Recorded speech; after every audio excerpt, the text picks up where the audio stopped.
I'm Dan Whittaker. I'm here today to talk to you about the best way to practice and work on your game, and the way that the pros work on their game in particular, and the most successful ways that you can then implement that into your own learning style and to achieve maximum results for your game.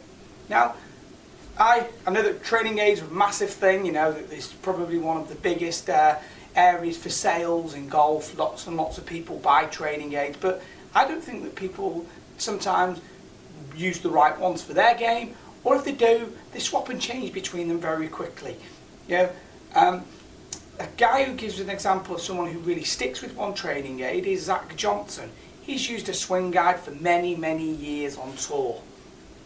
And he's been using it ever since I've been watching him practice. He still practices with it, and he still practices with it today. So, you know, I think that there's a lot of merits in that. There's obviously something that he finds very useful in terms of setting the club and probably creating a bit of delay on the way down, that he still uses it now as often as he did quite a few years ago.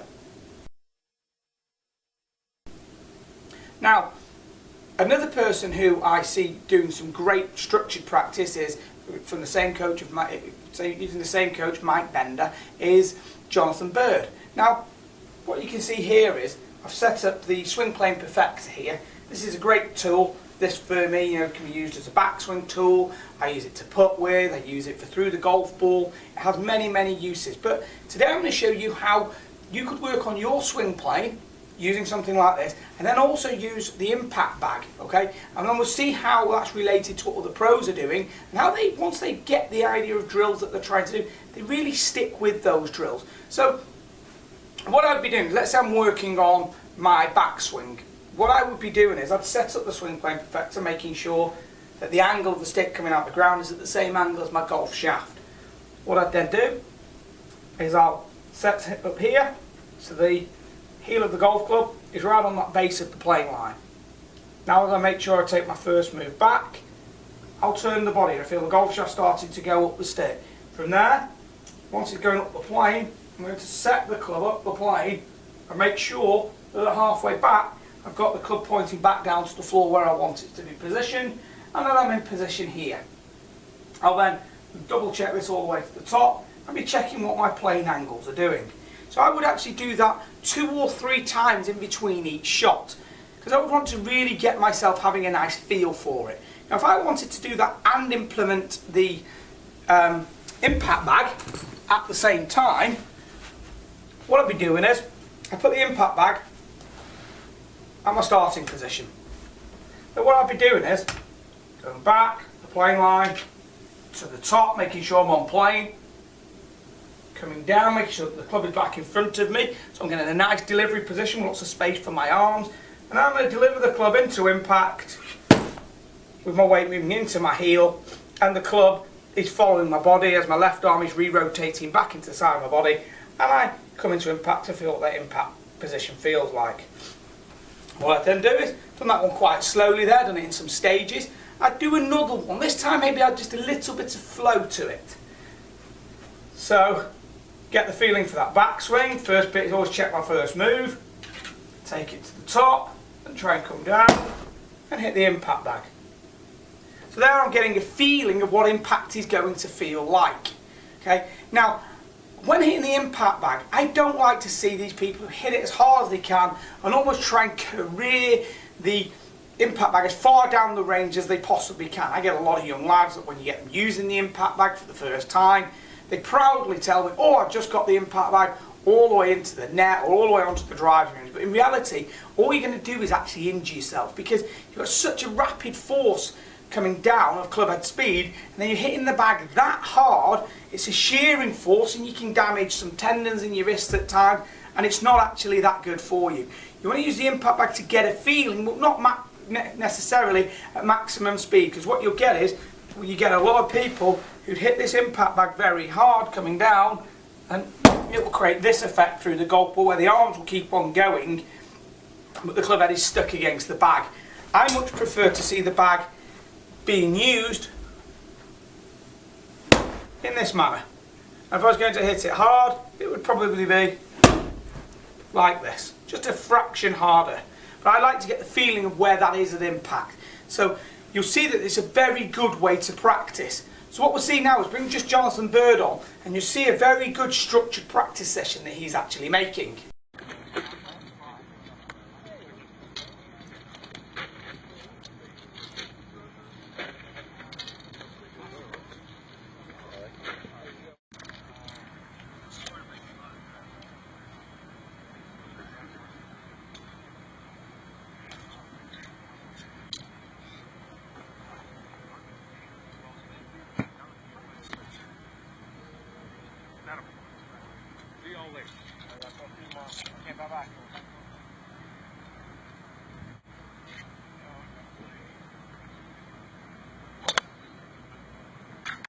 You can see there he had sticks in the ground set up similar to how I had the plane perfector set up, and he was working on an impact position.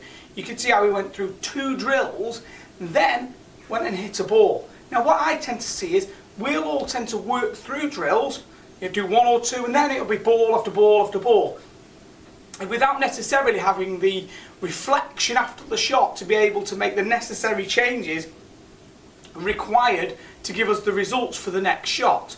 So you tend to hit too many balls in too short a period of time. I much prefer to see hit 1 ball, step back, think about what the process was, did you achieve what you were trying to achieve on that shot?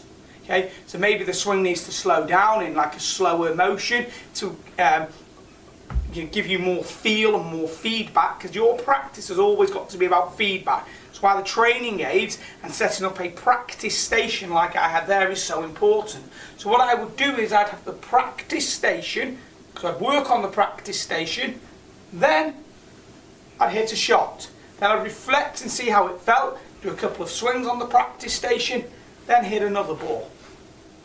Another person I'm going to show you in a moment coming onto the screen is Song Young No, and you'll see here how he's very much just working at getting a feel for the downswing. Then he's doing lots of half swings. Okay, so he's doing a bit of a 9-3 type deal swing.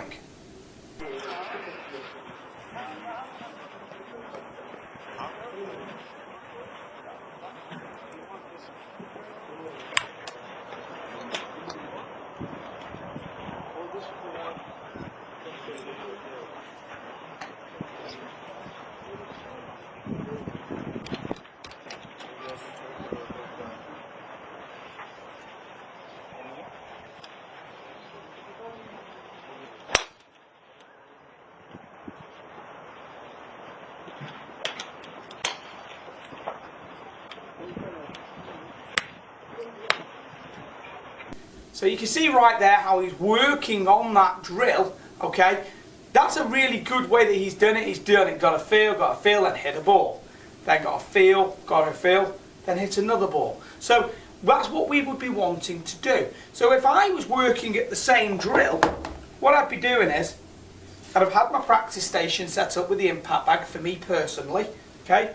And then I'm going to be just getting a feel of where the club is coming and working through in relation to my body, in relation to me. So is the club working through in front of me? Am I making my correct weight transfer? Therefore giving myself the correct messages.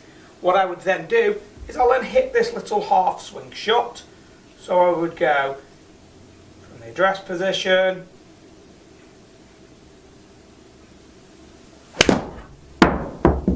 okay, now after hitting that, I tell myself, how did that feel? Well, for that one there, for me, I felt like I possibly didn't have my arms and body quite as synced. I felt my body just went a little early. My arms felt like they were just lagging behind a touch. So on the next practice swing, what I'd be doing is, I'd be getting a feeling of just stopping it down, with my arms are with my body, so the right elbow's on the front part of my right hip, and turning through and making sure it's staying there to the end. Then, getting another feel. When I've got that feel, I'll then try another ball and try and implement that feeling. If I can't do it at the full speed, I'll slow it down just a little bit until I really get the feelings, then go back to them at a little bit of a quicker speed. I then hit a couple of full shots, then come back to the drills. So the drills are always an integral part of every session that you do. Make sure that the training aids that you are using for the set faults that you're working on at this moment in time, always stick with them. If you find a training aid that's great, stick with it. You know, don't just look for the next greatest thing. Very often it's quite difficult to find one that's perfect for your game. You know, I'm a big fan of the swing guide. I like the swing plane perfector. I like the impact bag. I like the ball between the arms. There's many others that I like. But finding one specific for your game can take time.